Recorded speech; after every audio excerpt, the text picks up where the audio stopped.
TB মুক্ত ভারত করার ডাক দিয়েছেন দেশের প্রধানমন্ত্রী নরেন্দ্র মোদী এবং তারই অঙ্গ হিসেবে রাজ্যের বিভিন্ন সময়ে লক্ষ্য করা যায় যারা টিবি আক্রান্ত রয়েছেন রোগীরা তাদেরকে যেন বিনামূল্যে চিকিৎসা পরিষেবা প্রদান করা যায়। আর তারই অঙ্গ হিসেবে আজ করবুকের জলে আয়ুষ্মান ও মন্দির হেলথ সাব সেন্টারে স্বাস্থ্য দপ্তরের পক্ষ থেকে সেখানে টিবি রোগীদের স্বাস্থ্য পরীক্ষা করানো হয়েছে, একই সঙ্গে বিনামূল্যে ওষুধ প্রদান করা হয়েছে। গোটা বিষয় নিয়ে বিস্তারিত কি রয়েছে শুনুন।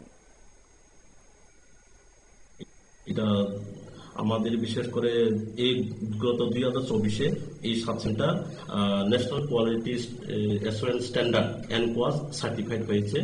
তো এখানে আমাদের যে গভর্নমেন্টের যে নিয়ম অনুযায়ী এখানে যে সার্ভিস দেওয়া এখানে সার্ভিস আছে। এর মধ্যে এখন আমাদের বিশেষ করে টিবি মুক্ত পঞ্চায়েত নিয়ে আমি কিছু বলতে চাই।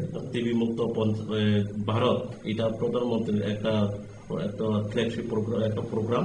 এই প্রোগ্রামের আন্ডারে এই সাব সেন্টার থেকে আমাদের আশা গ্রাসরুট লেভেল থেকে শুরু করে সাব সেন্টার লেভেল পর্যন্ত তাদের প্ল্যানিং করে আমাদের starting from the micro planning এবং পরে স্ক্রিনিং করে তাদের কফ কালেকশন করে তাদেরকে আমরা করবুক সাব ডিভিশনাল হসপিটালে ট্রুনেট টেস্টের মাধ্যমে কফ পরীক্ষা করে তাদেরকে আমরা চিহ্নিত করি এবং তাদেরকে ডায়াগনোসিস করি এবং এরপরে আমাদের এক্সরে এই এক্সরেটাও আমরা করে থাকি।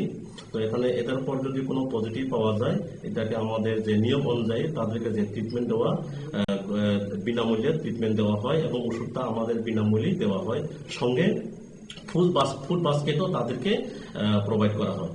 তো এখানে আমাদের এই মুহূর্তে এই সাব সেন্টার আন্ডারে একজন অ্যাক্টিভ টিবি কেস, এখন টিবি একটা পেশেন্ট এখন চিকিৎসা চলতেছে, তাও বিনামূল্যে। চিকিৎসকের পক্ষ থেকে বক্তব্য আপনারা শুনলেন, অর্থাৎ টিবি মুক্ত করবুক। কারণ যে সময়টাতে দেখা গিয়েছিল যে 18 জন টিবি আক্রান্ত রয়েছেন এই করবুক মহকুমাতে, কিন্তু বর্তমান সময়ে দাঁড়িয়ে একটা সফলতাই বলা চলে এই চিকিৎসা পরিষেবা প্রদানের কারণে আজকে 16 জন সুস্থ হয়েছে এবং 2 জন আক্রান্ত রয়েছেন, যদিও তাদেরকে চিকিৎসা পরিষেবা যথারীতি প্রদান করছেন এবং যার কারণে স্বাস্থ্য দপ্তরের ভূমিকায় খুশি স্থানীয়রা। এই নিয়ে ছোট্ট একটি বিজ্ঞাপন বিরতি, সঙ্গে থাকুন।